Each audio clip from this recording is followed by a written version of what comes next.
Hello friends, स्वागत करता हूं मैं आप सभी लोगों का एक नए वीडियो में। आज हम लोग बात करेंगे यूपीपीएससी मेंस की, या फिर आप लोग कह सकते हैं आरओ मेंस की। इसमें मैं आप सभी लोगों को आंसर राइटिंग का सेक्शन करा रहा हूं। पिछले वीडियो में मैंने आप सभी लोगों से क्वेश्चन पूछा था परिपत्र के बारे में, और मैंने आपको बताया था कि आप लोग उसे लिख के मुझे ईमेल भी कर सकते हैं, लेकिन अभी तक मुझे कोई ईमेल प्राप्त नहीं हुआ है। फिलहाल मैं परिपत्र का जो सोल्यूशन है वो आपको इस वीडियो में कराने वाला हूँ।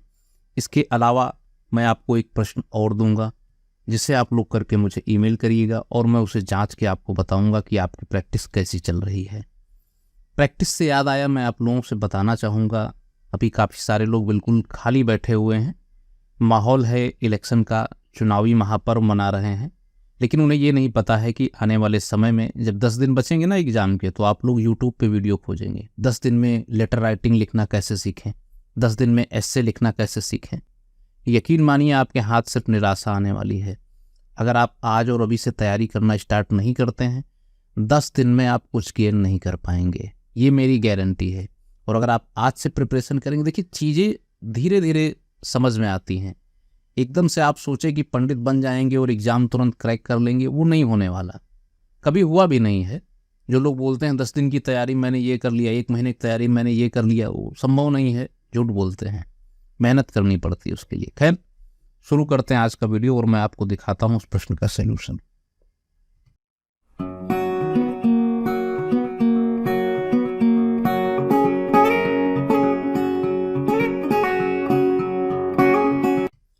देखिए, सबसे पहले मैं आपको बताना चाहूंगा वो क्वेश्चन जो कल मैंने आपसे पूछा हुआ था।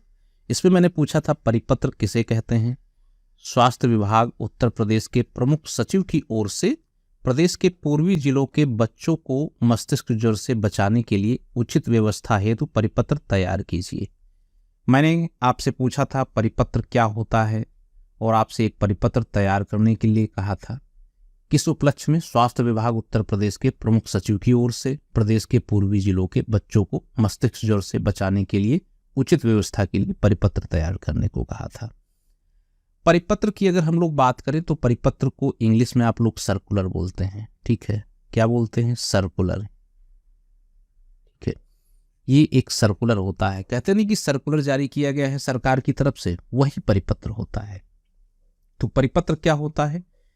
परिपत्र पत्र आलेखन का एक ऐसा रूप होता है जिसके द्वारा समान सूचना, ठीक है, समान सूचना, समान निर्देश, ठीक है, अनुदेश इत्यादि जो है सभी संबंधित अथवा अधीनस्थ अधिकारियों को विभिन्न कार्यों के संदर्भ में प्रतिलिपियों के माध्यम से प्रेषित किया जाता है, वही परिपत्र कहलाता है। मैंने कहा पत्र आलेखन का ऐसा रूप जिसके द्वारा समान सूचना, निर्देश, अनुदेश इत्यादि सभी संबंधित अथवा अधीनस्थ अधिकारियों को विभिन्न कार्यों के संदर्भ में प्रतिलिपियों के माध्यम से प्रेषित किया जाता है, परिपत्र कहलाता है। तो इसे लिखेंगे कैसे, ये देख लेते हैं।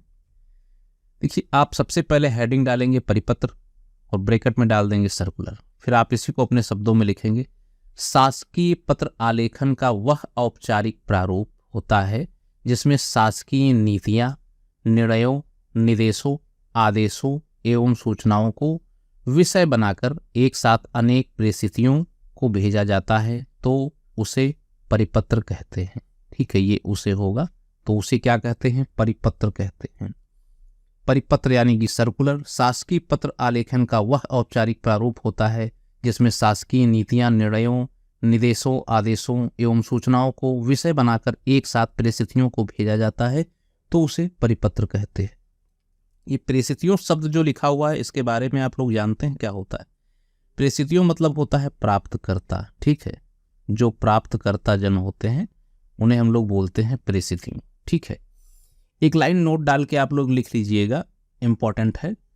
लिखिएगा, जब प्रेषक एक हो, ठीक है, जब प्रेषक एक हो, विषय एक हो, लेकिन प्रेषिति यानी कि प्राप्तकर्ता अनेक हों, तब सरकारी पत्र ही परिपत्र बन जाता है।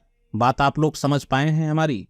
मैं कहना चाह रहा हूं कि जब प्रेषक एक हो, विषय एक हो, लेकिन प्रेषिति यानी कि प्राप्तकर्ता अनेक हों, तब सरकारी पत्र ही परिपत्र बन जाता है। उम्मीद करता हूं आप लोगों ने नोट कर लिया होगा। मैं एक बार फिर से डिटेल में बता देता हूँ। देखिए, प्रेषक और विषय, ठीक है, प्रेषक और विषय ये दोनों एक होने चाहिए, ठीक है। लेकिन जो प्रेषित हैं, ठीक है, प्रेषिती जो होते हैं जिनको मिलना है, ठीक है, ये अनेक होने चाहिए। और कोई भी प्रकार का, किसी भी प्रकार का वो सरकारी पत्र हो तो वही जो है परिपत्र बन जाता है, ठीक है। तो उम्मीद करता हूं परिपत्र आप लोगों ने लिख लिया होगा। अब ये तो एक सवाल का आंसर हो गया। दूसरा हमें क्या करना है, हमें परिपत्र तैयार करके उन्हें दिखाना है।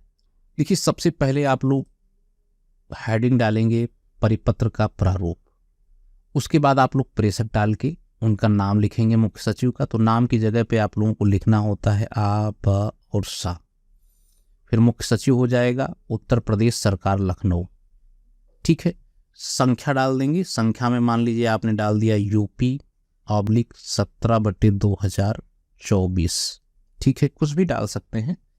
फिर लिखेंगे सेवा में समस्त मुख्य चिकित्सा अधिकारी। चूंकि स्वास्थ्य विभाग का मामला है तो आप मुख्य चिकित्सा अधिकारी को लिखेंगे। स्वास्थ्य विभाग उत्तर प्रदेश शासन। अनुभाग आपको डालना होगा, मान लीजिए 4 अनुभाग में आपका लगता है तो आप 4 अनुभाग डालेंगे। विषय डाल के आप लिखेंगे बच्चों को मस्तिष्क ज्वर से बचाने हेतु महोदय, मुझे यह कहने का निर्देश हुआ है कि प्रदेश के पूर्वी जिलों के बच्चों में मस्तिष्क ज्वर को देखते हुए उत्तर प्रदेश सरकार ने यह निश्चय किया है कि वहां मस्तिष्क ज्वर को रोकने के लिए तत्काल उचित कदम उठाए जाएं, ठीक है। नंबर 2 डाल के आप लिखेंगे इस संबंध में आप जो कार्यवाही करें उसका साप्ताहिक विवरण मंत्रालय को भेजते रहें। बहुदी डाल के उनकी हस्ताक्षर हो जाएगी यहाँ पे और उनका नाम हो जाएगा मुख्य सचिव का आ, बा, शा। संख्या में आप सेम डालेंगे जो ऊपर पड़ी हुई है UP/17/2024। और अगर मान लीजिए आप इसके साथ में कुछ अटैचमेंट वगैरह डाल रहे हैं तो यहाँ पे एक छोटा सा लिख देंगे संलग्नक, ठीक है। संलग्नक करके आप यहाँ पे 1, 2, 3 जितने भी संलग्नक हैं आप उसमें यहाँ पे ऐड करके लिखते चले जाएंगे। अगर कोई संलग्नक नहीं है तो इसे आप नहीं लिखेंगे। फिर इसकी आप लोगों को प्रतिलिपि करनी होती है, ठीक है। प्रतिलिपि पे आप लोग लिखेंगे निम्नलिखित को, निम्नलिखित होगा, निम्नलिखित नहीं होगा, ठीक है, लिखित नहीं है, लिखित है। निम्नलिखित को सूचनार्थ एवं आवश्यक कार्यवाही हेतु प्रेषित, इसको खा बना लीजिएगा आप लोग, ठीक है। अब सूचनार्थ और आवश्यक कार्यवाही ये तो आप लोग किसे प्रेषित करेंगे, सचिव को, स्वास्थ्य मंत्रालय उत्तर प्रदेश को। बाकी यहाँ पे आप लोग समस्त मुख्य चिकित्सा अधिकारी को भेज रहे हैं और ये लोग समस्त जिलाधिकारियों के अंडर में काम करते हैं। जनपद के जो जिला अधिकारी होते हैं उनके अंडर में लोग काम करते हैं, तो आप उन्हें भी सूचना एवं आवश्यक कार्यवाही हेतु प्रेषित करेंगे। तो यहाँ पे आप नंबर 2 डाल के डाल देंगे प्रदेश के पूर्वी जिलों के समस्त जिलाधिकारी, ठीक है।